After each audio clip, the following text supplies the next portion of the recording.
பிதாவாகிய தேவனாலும் ஆண்டவராகிய இயேசு கிறிஸ்துவினாலும் உங்கள் யாவருக்கும் கிருபையும் சமாதானம் உண்டாவதாக.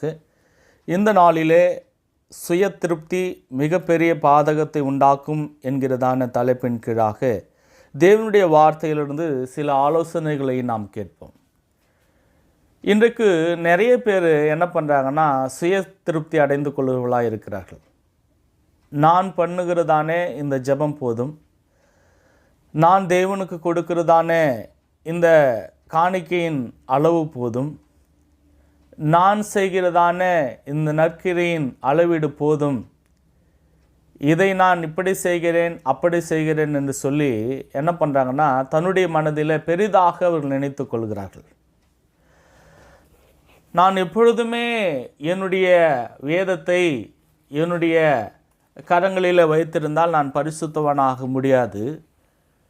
எப்பொழுதுமே நான் ஜெபிக்கின்ற கூடத்தில் இருந்து ஜெபிக்காமல் இருப்பேன் என்று சொன்னால் என்னுடைய ஜெபமானது அங்கே கேட்கப்படுவது என்பது அரிதான ஒரு விஷயமாக இருக்கிறது.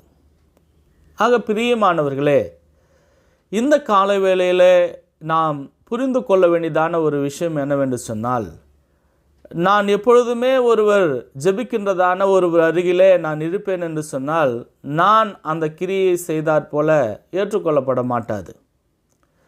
அப்போது என்னுடைய கிரியைகள் அது எப்படி இருக்க வேண்டும் என்று சொன்னால், அது தேவனுடைய சித்தத்தின்படியாக தேவனுடைய வார்த்தையை கேட்டு கிறிஸ்துவனுடைய உபதேசத்தில் நிலைத்திருக்கிறதான அந்த கிரியை செய்யும் பொழுது மாத்திரமே நான் ஆசீர்வதிக்கப்பட முடியும்.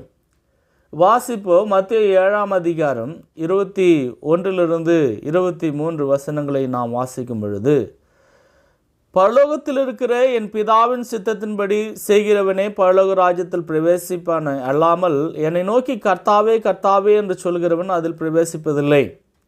அந்நாளில் அநேகர் என்னை நோக்கி கர்த்தாவே கர்த்தாவே, உமது நாமத்தின் நிமித்தம் தீர்க்க தரிசனம் உரைத்தோம் அல்லவா, உமது நாமத்தினாலே பிசாசுகளை துரத்தினோம் அல்லவா, உமது நாமத்தினாலே அநேக அற்புதங்களை செய்தோம் அல்லவா என்பார்கள். அப்பொழுது நான் ஒரு காலம் உங்களை அறியவில்லை, அக்கிரம செய்கைக்காரரே, என்னை விட்டு அகன்று போங்கள் என்று அவர்களுக்கு சொல்லுவேன். அப்போ இன்றைக்கு நம்ம செய்கிறதான கிரிகளின் மூலமாக நம்ம இயேசு கிறிஸ்துவின் பிதாவை நோக்கி நம்ம என்ன பண்ணுறோம், நான் இதை செஞ்சேன் அதை செஞ்சேன் அப்படி என்று நாம் என்ன சொல்கிறோன்னா பெருமை பீத்தி கொள்கைகளாய் நாம் இருக்கிறோம். அப்போது இன்றைக்கு நம்ம அந்த பெருமை பாராட்டலை விட்டுவிட்டு நம்ம தேவனுடைய சித்தத்திற்கும் கிறிஸ்துவின் உபதேசத்திற்கு கீழ்ப்படுகிறதான எண்ணம் இருக்கிறதா என்பதை சற்றே நாம் நிதானிக்க வேண்டும். நான் கடந்து வந்ததான அந்த பாதையிலே தேவனுடைய சித்தத்தின்படியாக கிறிஸ்துவின் சித்தத்தின்படியாக எந்த அளவுக்கு நான் தேவனுடைய அந்த வார்த்தைக்கு கீழ்ப்படிந்திருக்கிறேன், கிறிஸ்துவனுடைய உபதேசத்துக்கு கீழ்ப்படிந்திருக்கிறேன் என்பதை அளவீடை பொறுத்து தான் நாம் செய்கிறதான அந்த கிரியையானது அது தராசில் நிறுத்தப்பட்டதாக இருக்கிறது. அப்போது இன்றைக்கு நான் எந்த அளவுக்கு தேவனுடைய அந்த கிரியையும் அவருடைய சித்தத்தையும் கிறிஸ்துவனுடைய அந்த உபதேசத்திற்கும் நான் கீழ்ப்படுகிறவனாக இருக்கிறேன் என்பதை கொஞ்சம் நீங்கள் யோசித்து பாருங்கள். அப்போ நம்ம செய்கிறதான அந்த தியாகமும் நம்ம செய்கிறதான அந்த கிரியோ கிறிஸ்துவனுடைய அளவீட்டில் எந்த அளவுக்கு இருப்புது கொஞ்சம் யோசித்து பாருங்கள். 7 விதவை 2 காசு போட்டால் அதை பெரிதாக ஆண்டவராகிய இயேசுவானவர் சொன்னார். அந்தம்மா மனசில் எதுவுமே கிடையாது. அந்தம்மா தன்னை பெருமை பாராட்டி கொள்ளவில்லை, தன்னை தாழ்மைப்படுத்தி கொண்டு என்ன பண்ணாங்கன்னா தன்னுடைய ஜீவனுக்கு இருந்ததெல்லாம் அங்கே போட்டுட்டாங்க. அதே மாதிரி பெரும்பாடுள்ள ஸ்திரீ இயேசு கிறிஸ்துவின் வஸ்திரத்தை ஓரத்தையாகிலும் தொட்டால் சுகமாகுவேன் என்று சொல்லி என்ன பண்ணான்னா அந்த வஸ்திரத்தின் ஓரத்தை தொட்டார். இயேசுவான சொன்னார், விசுவாசம் பெரிதுன்னு சொன்னார்.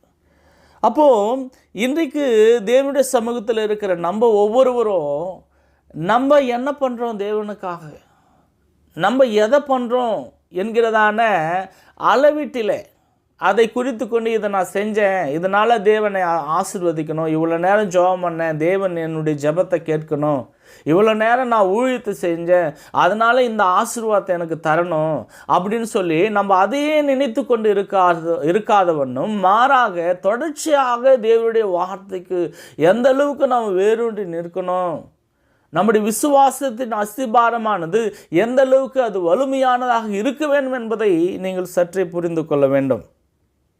நம்முடைய விசுவாசத்தின் அளவீடு எப்படியாக இருக்க வேண்டும்? தொடர்ச்சியாக வாசிப்போம். மத்தேயு 7ஆம் அதிகாரம்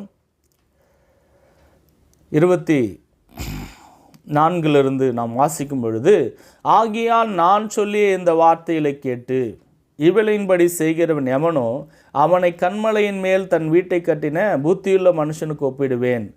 பெருமழை சொரிந்து பெருவெள்ளம் வந்து காற்று அடித்து அந்த வீட்டிற்குள் மோதியும் அது விழவில்லை, என்றால் அது கன்மலையின் மேல் போடப்பட்டிருந்தது.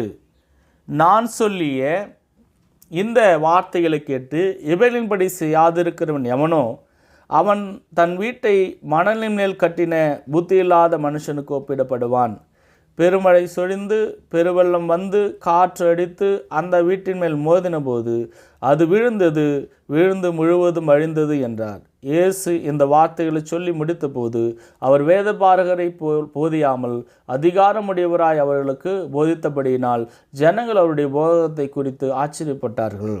அப்போ இங்கே நம்ம பார்க்கிறோம், நான் சொல்லிய இந்த வார்த்தைகளை கேட்டு இவளின்படி செய்கிறவன் எவனோ அவனை கண்மணியின் மேல் தன் வீட்டை கட்டின புத்தியுள்ள மனுஷனுக்கு ஒப்பிடுவேன் என்றார் ஆண்டவராகிய இயேசு கிறிஸ்து. அன்பானவர்களே, இன்றைக்கு நம்ம எந்த அளவுக்கு வேத வசனத்தில், தேவனுடைய வார்த்தையில், கிறிஸ்துவின் உபதேசத்தில் நம்ம நிலைத்திருக்கிறோம்? அப்போது நம்முடைய விசுவாசமானது சும்மா காற்றில், மழையில், புயலில், பெருவெள்ளத்தில் அது அடித்து கொண்டு போகிறதா? கொஞ்சம் யோசித்து பாருங்கள். நிறைய பேர் விசுவாசமாக இருப்பாங்க, எல்லாமே நல்லா நடக்க சொல்ல என்ன பண்ணுவாங்க, விசுவாசமாக இருப்பாங்க. எல்லாம் சமாதானமாக இருக்க சொல்ல விசுவாசமாக இருப்பாங்க. வீடு நிறைய பணம், இருக்கிற இடமெல்லாம் சொத்து, தன்னுடைய உடலிலே ஆரோக்கியம், சமாதானம் இருக்கும் பொழுது அவர்கள் விசுவாசம் உள்ளவர்களாக இருப்பார்கள். ஆனால் அன்பானவர்களை, நம்முடைய கரத்திலிருந்து ஒவ்வொன்றாக செல்லும் பொழுது நம்முடைய விசுவாசம் எங்கே? பிரச்சனை வரும்பொழுது நம்முடைய விசுவாசம் எங்கே? புயல் வரும்பொழுது நம்முடைய விசுவாசம் எங்கே? கொஞ்சம் கேள்விக்குறியாகத்தான் இருக்கிறது. ஆக உலகத்தை சதம் என்று எண்ணிக்கொண்டு நம்ம கிறிஸ்துவின் மீது நம்பிக்கை வைக்கக்கூடாது. அது மிகப்பெரிய ஒரு வேதனை உண்டாக்குறதா இருக்கிறது. 1 கொரிந்தியர் 15:19 பார்க்கிறோம், இம்மைக்காக மாத்திரம் நாம் கிறிஸ்துவின் மேல் நம்பிக்கையுள்ளவர்களாக இருந்தால் எல்லா மனுஷரை பார்க்கலும் பரிதாபிக்கப்படத்தக்கவர்களாக இருப்போம். அன்பானவர்களே, இன்றைக்கு நம்முடைய நிலைமை எப்படியாக இருக்கிறது? பரிதாபத்துக்குரியதாக இருக்கிறதா?